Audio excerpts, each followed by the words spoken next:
Disse o Senhor a Moisés: vai, sobe daqui, tu e o povo que tiraste da terra do Egito, para a terra a respeito da qual jurei a Abraão, a Isaque e a Jacó, dizendo: a tua descendência a darei.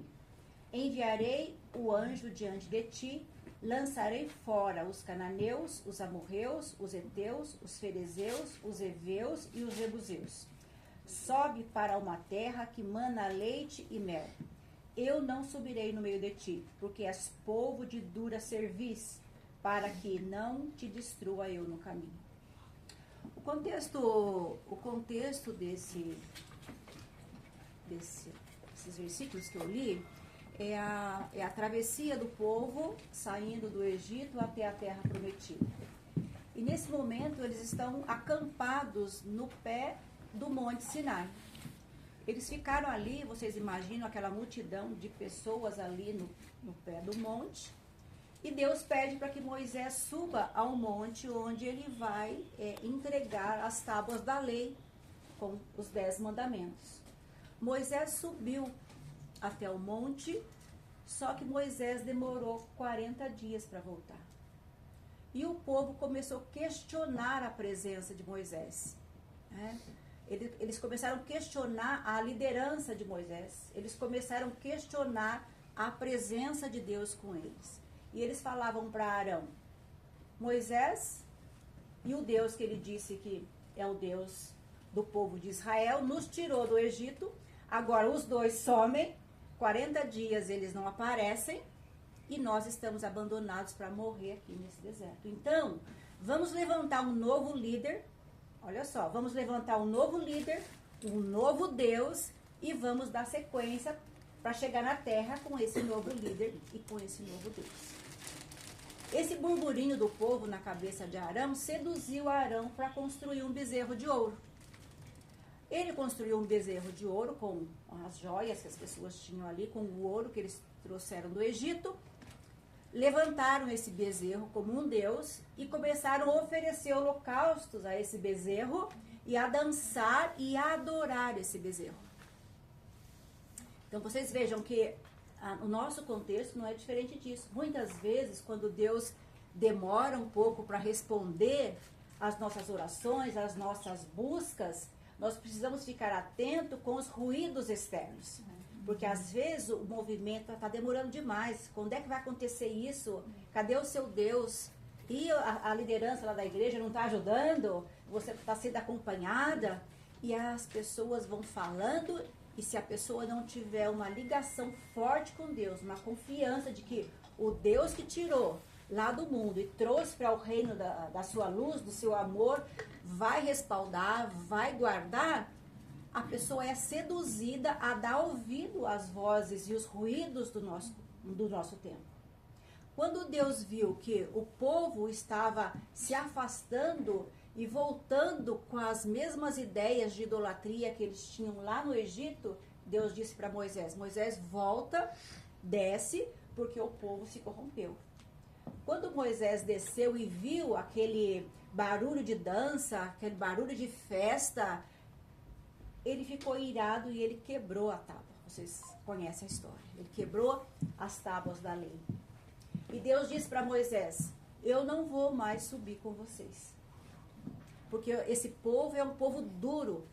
Já tinham visto tantos sinais lá no Egito e no decorrer da passagem, e mesmo assim eles têm me traído, eles têm voltado a adorar ídolos e deuses pagãos. Moisés ficou desesperado em relação a isso. Por quê? Moisés, ele ansiava pela presença de Deus, ele valorizava a presença de Deus, ele queria a presença de Deus conduzindo o povo até entrar na terra. Porque se Deus disse que ele que iria até a terra, Moisés tinha essa consciência que a presença dele era muito importante.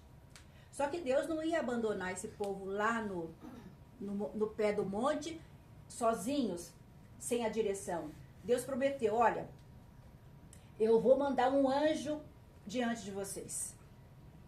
Quando Deus fala que vai mandar um anjo diante deles, se fosse nós, se fosse eu, talvez eu diria: tá bom, um anjo, né?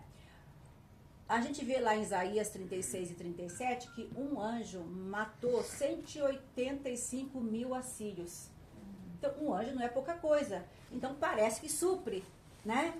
E para Moisés, não. Moisés disse, se o Senhor não for adiante de nós, se o Senhor não subir conosco, não nos tire daqui.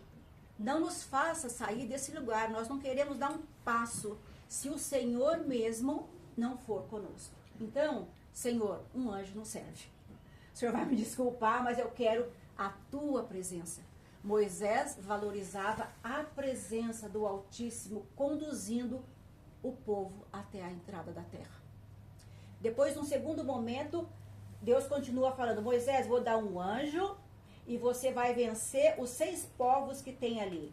Ele cita aqui, cananeus, amorreus, heteus, ferezeus, heveus e jebuseus. Olha só, a terra prometida estava cercada. Eram 6 nações que estavam ali cercando a terra.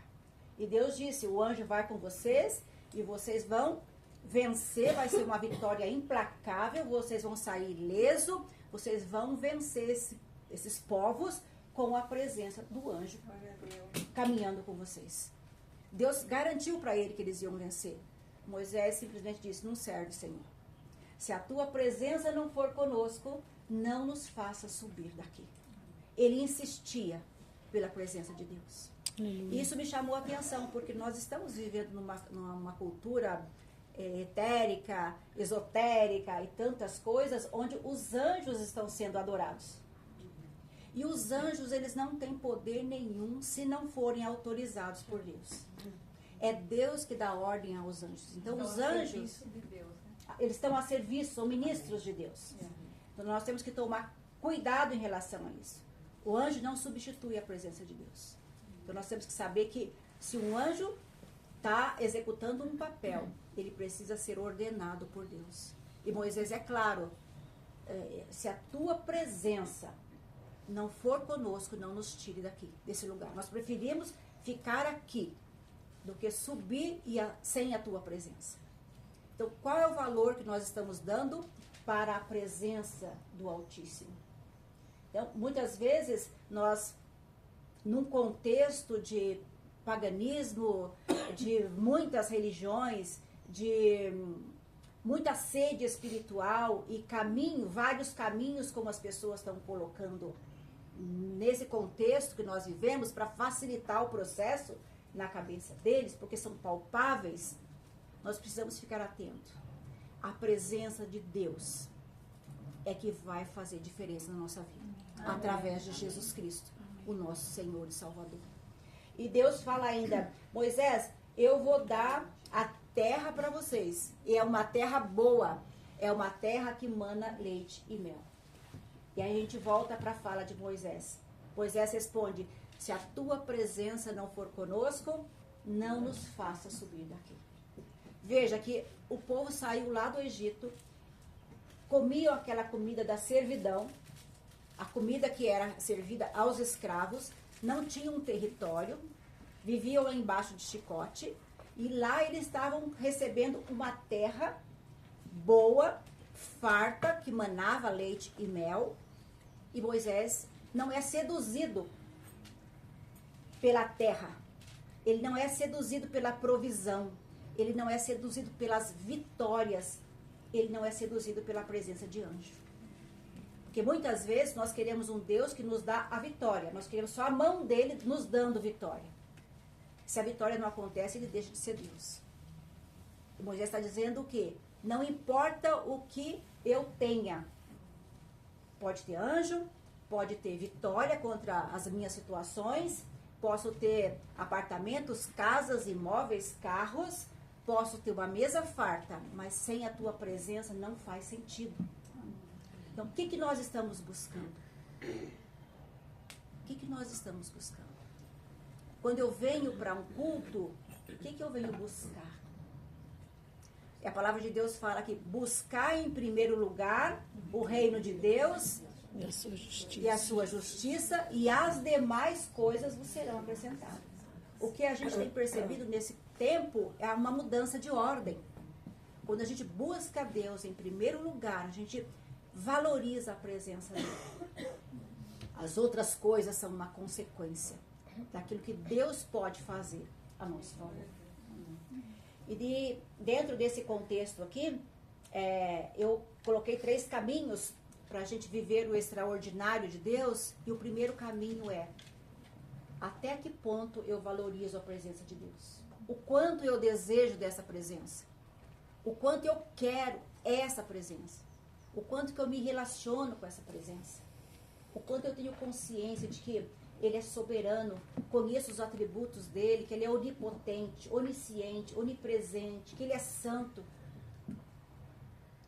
E como Ele é santo, quando eu chego diante dEle, eu começo a ver as minhas mazelas. E eu busco a santidade. A cada vez que eu me aproximo dEle, eu sou induzida a me santificar. Eu vejo aquilo que eu estou vivendo.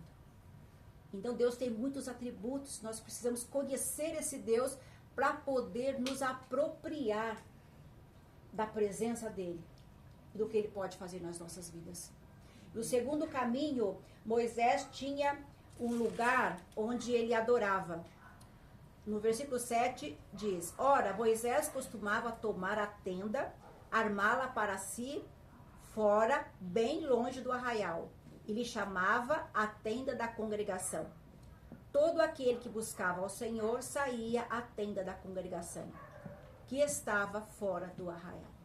Moisés tinha um caminho, um lugar secreto onde ele buscava a Deus, um lugar só dele, onde ele buscava a presença de Deus, onde ele tinha um contato, onde Deus se manifestava e dava as diretrizes para ele em relação ao povo e àquilo que estava acontecendo ali. O que nós aprendemos com isso? Nós precisamos ter o nosso lugar secreto. Nós precisamos entrar num lugar onde a gente fique ali sozinho, em silêncio, ou chorando, ou falando, ou adorando, só nós, na presença de Deus. O que isso revela? Revela a importância que você dá pela presença dele. Revela o quanto você o deseja. Porque a gente ora o tempo todo. Às vezes eu falo, nossa, eu passei o dia orando hoje. Mas eu não entrei no secreto. Hoje eu não entrei no secreto. Para ter aquele tempo, para sentir aquela presença, para ouvir Deus falar, aquela quietude do lugar secreto. Então, o segundo caminho que nós precisamos para viver o extraordinário de Deus é ter um tempo a sós com Deus no nosso lugar secreto. Moisés precisava disso. E nós também precisamos. Se Jesus precisou, ele ia para o Monte das Oliveiras, ficava ali um tempo falando com o Pai. Então, muitas vezes nós queremos viver o extraordinário de Deus e não seguimos aquilo que nos leva a esse extraordinário. Nos coloca na direção do extraordinário. E é interessante o que aconteceu nesse secreto de Moisés com Deus. Lembra que Deus disse que não iria com o povo porque o povo era duro, o povo era difícil, era murmurador, era insatisfeito, era dura serviço. Não entendia, parece que não entrava. Eles viam tantas coisas e não absorviam. Nesse momento Deus fala para Moisés. Moisés insiste com ele. Ele fala: Moisés, a minha presença irá contigo e eu te darei descanso. Aleluia. Depois do secreto. Aí eu fico imaginando, né? Às vezes a gente pensa, né? Nossa, Deus deve ser assim, falou, não muda de ideia, é aquilo que vai acontecer e sem conversa. Nesse caso aqui ele mudou. Ele tinha dito para o povo que não ia, não vou mais com vocês, vou mandar um anjo, vocês vão ficar respaldados, vou cumprir a promessa e tá tudo certo. Mas aqui a gente vê que o Moisés no secreto, falando com ele, Moisés conseguiu que Deus revogasse uma coisa que ele já tinha decidido. Ele fala: a minha presença irá com vocês e você vai ter descanso, vai ter paz. Talvez, eu estava pensando, Jacó estava pensando agora que você está falando, que vale a pena a gente ficar na presença de Deus e insistir, né? Como aquela criança que pensa, mas pai, eu queria tanto.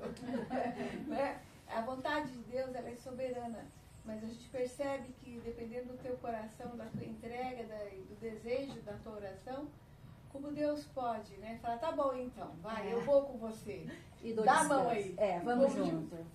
Não sei. E é interessante Uma isso. interpretação. Daí na passagem tem um momento que Deus fala que se agrada de Moisés, né? Então, Aí eu fiquei, pegando esse gancho que ela trouxe, eu fiquei pensando, o que será que Moisés falou para Deus que ele conseguiu que Deus fosse com ele? Aqui ele fala assim,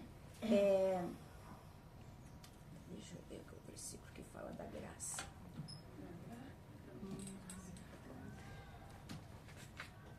Tá, no versículo 13. Agora, pois, se achei graça aos teus olhos, rogo-te que me faça saber neste momento o teu caminho.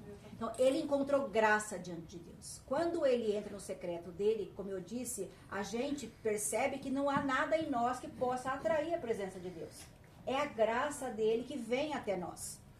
Que Moisés fala, se eu achei graça diante do Senhor. Porque se o Senhor olhar para mim, o Senhor não vai ver nada que te impulsione a ir conosco. Mas vamos conosco por causa da tua graça. Lá no passado, antes de Cristo, a graça já está sendo manifestada ao povo na busca de Moisés ali.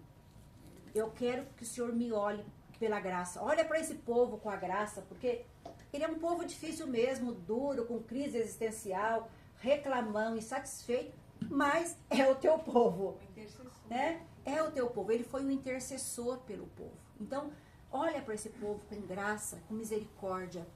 E depois ele fala também, e neste momento me mostre o teu caminho para que eu te conheça. Então, no lugar secreto, ele se abre, me mostra o teu caminho. Porque nós, muitas vezes, não temos a direção exata para onde ir, que atitude tomar diante de uma bifurcação, o que fazer diante de uma situação, como proceder, se eu devo ir, se eu devo ficar. Agora você imagina Moisés ali tendo que levar tantas pessoas, com tanta gente dando pitágoras, como a cabeça dele estava. E ele falava assim, Deus, me mostra o teu caminho, me faça conhecer a tua vontade, o que o Senhor quer, a direção que o Senhor quer me levar. Nós estamos dispostos a ouvir Deus falar, não, o caminho é esse. Esse é o caminho. Estamos dispostos a seguir o caminho que Ele aponta para a gente? Precisamos olhar para isso. Porque para vivermos o extraordinário de Deus, nós precisamos entrar no nosso secreto e nos despir e dizer, Deus, não tem nada em nós que possa atrair a tua presença. É a tua graça. Me mostra o teu caminho. Me faça conhecer mais de ti. Eu penso que é uma das orações que mais agrada o coração de Deus. Senhor, se revela a mim, me ajuda a conhecer melhor através das escrituras, através dos louvores, através das mensagens. Eu quero te conhecer melhor. Amém. E a partir daí, Deus diz para ele, a minha presença irá contigo. E eu te darei descanso. Né? Entrando no lugar secreto, é lá que a nossa vida é transformada. É lá que nós conhecemos mais a Deus. É lá que nós nos conhecemos melhor. E é lá que a gente recebe as sandálias novas para continuar a nossa caminhada. A gente recebe força para sair dali e conduzir. Ele ia conduzir o povo. E nós vamos conduzir a nossa vida, a nossa família, o nosso contexto. É com a presença dele no lugar secreto. E depois, o terceiro caminho para viver o extraordinário de Deus é ter coragem e ter ousadia para pedir o incomum. Porque o extraordinário está relacionado a algo que sai da normalidade, né? E Deus pode pegar aquelas coisas mais simples e transformá-las em coisas extraordinárias. Moisés entrou na presença de Deus e falou assim, então, no versículo 18, então ele disse, rogo-te que me mostres a tua glória. Moisés já tinha visto o povo sair do Egito com as 10 pragas lá em cima do Egito. Ele tinha visto o mar vermelho se abrindo. Ele tinha visto a água amarga se transformar doce. Ele viu o maná caindo na frente do acampamento. Ele viu bandos de codornizes chegando no deserto e caindo na frente do povo. Ele viu água sair da pedra. Ele viu a nuvem de fogo à noite e a nuvem de sombra de dia. Quanta coisa ele tinha visto. Ele tinha visto muitas coisas, mas parece que ele não tinha limites. Ele quer mais porque ele sabia que Deus tinha mais.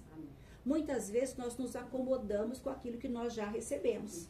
E Deus tem muito mais. Você crê nisso? Amém. Que Deus tem muito mais daquilo que você já está vivenciando? Moisés agora disse, eu já vi muita coisa. Eu vi a sarça ardendo, não se consumindo, mas agora eu quero te ver com os meus próprios olhos. Agora eu quero uma manifestação mais física. Quero te ver. Mostra-me a tua glória. Não era pouca coisa. Era algo sobrenatural. E Deus disse para Moisés, olha Moisés, o que você me pediu eu não posso te oferecer porque você é humano. E se eu mostrar a minha glória para você, você não vai subsistir. A minha glória vai te fulminar. Percebe? E mesmo assim, Deus não deixou Moisés sem resposta. Deus disse, eu vou fazer o seguinte, Moisés. Você vai ficar atrás de uma pedra. Eu vou passar na frente da pedra. Você vai ficar na fresta, na fenda da pedra. E você vai ver a minha presença pelas costas. Porque Deus tampou os olhos dele. E a hora que ele passou, os olhos... Deus tirou a mão dos olhos dele. E Moisés viu Deus pelas costas. E nós podemos entender que ali já estava tipificando a nossa entrada. Essa rocha onde Moisés está escondido atrás é Jesus. Amém. A nossa rocha. Lá em Salmo 18 fala isso. 18:2. Fala que Jesus é a nossa rocha. E muitos versículos no Novo Testamento afirmam que Jesus é a nossa rocha. E nós, escondidos em Jesus, atrás de Jesus, nós podemos ver Deus através de Jesus, que é a nossa rocha. É maravilhoso saber disso, que Deus já estava tipificando, apontando ali para Moisés o que viria no futuro. Entre mim e você, Moisés, tem alguma coisa ainda que nos separa? Você vai precisar ficar escondido tipificamente aí atrás dessa rocha. Mas no futuro, o meu povo vai ficar escondido em Jesus e pode me pedir a glória. Pode me pedir ver a minha glória. Eu vou me revelar a esse povo. Eu vou me revelar a minha igreja. Então é maravilhoso isso, quanto nós estamos querendo viver o sobrenatural. A nossa fé precisa ser ativada, valorizando a presença de Deus, ativada no lugar secreto e ousada para pedir o sobrenatural. Nós somos salvos, sim, pela graça abundante de Jesus Cristo. Mas a nossa jornada aqui, ela precisa de muito mais. E muitas vezes nós nos acomodamos só com a caminhada, tá tudo certo. Mas Deus quer se revelar. Até porque Deus quer, através de nós, manifestar essa glória também para outras pessoas. É o que Ele faz em nós, é o que nós vivemos, é o que as pessoas veem em nós. É que vai impactar o lugar onde nós estamos passando. É onde nós vamos poder ter a medida sacudida, recalcada e transbordante da presença dEle, para que jorre e atinja o nosso entorno. Então, o caminho para viver o extraordinário de Deus está relacionado, claro que se eu pegar de novo, dá para encontrar outros caminhos, mas que eu levantei para a gente refletir, é valorizar a presença de Deus. Isso não tem outro caminho. Valorizar a presença de Deus. Valorizar o lugar secreto. É fácil entrar no lugar secreto? Não. Fala a verdade. Não é fácil. Não é fácil tirar tempo de oração. O nosso ativismo, as nossas demandas nos roubam do lugar secreto. E quem que está perdendo com isso? É Deus? Não. Deus deseja que a gente entre nesse lugar secreto para o nosso próprio bem, para nós nos enchermos dele. E aí sim, a gente pode, com ousadia, viver no sobrenatural. Pedir o sobrenatural. Então, eu fiz até a dinâmica lá no retiro sobre o que seria extraordinário para você. Que tipo de pedido que você faria? Não, isso é extraordinário. Nossa, isso aqui... E aí, no final, uma moça veio conversar comigo e falou assim, Sônia, eu não escrevi nada. Porque eu não sei o que é o extraordinário para mim. E ela foi contando a história dela, tá. E eu fui falando para ela o plano de salvação, desde o Éden, o que Jesus fez. e como ela pode viver a vida eterna, sem medo da morte, sem medo de perder o corpo, que a gente valoriza tanto, que vai ser glorificado. Ela pode viver isso na certeza daquilo que Jesus fez por ela. Aí, sabe o que ela disse? Agora eu posso fazer o meu pedido. Aleluia. Agora eu posso fazer o meu pedido. A salvação é a coisa extraordinária. É o maior presente que eu posso receber. É o extraordinário de Deus. E que nós possamos viver isso para nós e para outras pessoas. Teve um outro momento que eu coloquei lá para as mulheres fecharem os olhos e ficarem alguns segundinhos no escuro e pensar que elas estão longe da presença de Deus, que elas estão caminhando sem. É apavorante. Muitas ficaram apavoradas. Falou, misericórdia, Senhor. E é isso mesmo, a gente não suporta fechar os olhos e imaginar que a nossa vida é um trem desgovernado, sem ninguém cuidando de nós. Mas quando a gente fecha os olhos e fala, não, a presença de Deus está comigo, Ele me governa. Às vezes parece que o trem vai desgovernar, mas Ele vem e coloca a mão e puxa o freio e segura a nossa vida, não deixa ela se perder. Então que nessa manhã o Espírito Santo possa falar de forma sobrenatural no teu coração, ainda no meu coração, porque eu estou ainda refletindo sobre essa palavra, ruminando essa palavra e pedindo, Senhor, me ajuda a buscar a tua presença, Senhor. Eu não quero que nada desfoque, não quero ser tentada a ter um bezerro de ouro. O bezerro de ouro demanda aquilo que é concreto, material, que as pessoas estão buscando hoje, riqueza, poder, não é? Que nós possamos focar em Deus. Então não é o patrimônio, não são as vitórias que você vai ter e sem a presença de Deus você vai se sentir vazio. Não há nada que supra a presença de Deus. O ser humano foi criado com um sopro divino. O sopro divino entrou no ser humano. Só que ele perdeu isso lá na queda. Então nós carregamos a presença de Deus. E as pessoas que não têm essa presença, não têm esse fôlego que a Edith fez com tanta propriedade lá, né? A gente vai respirando e pensando que é o sopro de Deus que está em nós. As pessoas que não têm, elas carregam um vazio, triste na alma, longe da presença de Deus. E que a gente possa entender isso, valorizar isso e nos sensibilizar, porque tem milhares de pessoas caminhando no escuro sem a presença de Deus. Que o Espírito Santo possa nos ajudar, nos mobilizar e nos encher dessa presença. E a gente possa ser conduzida ao lugar secreto e sermos ousadas para pedir o sobrenatural. Amém? Amém. O Senhor abençoe a vida de vocês.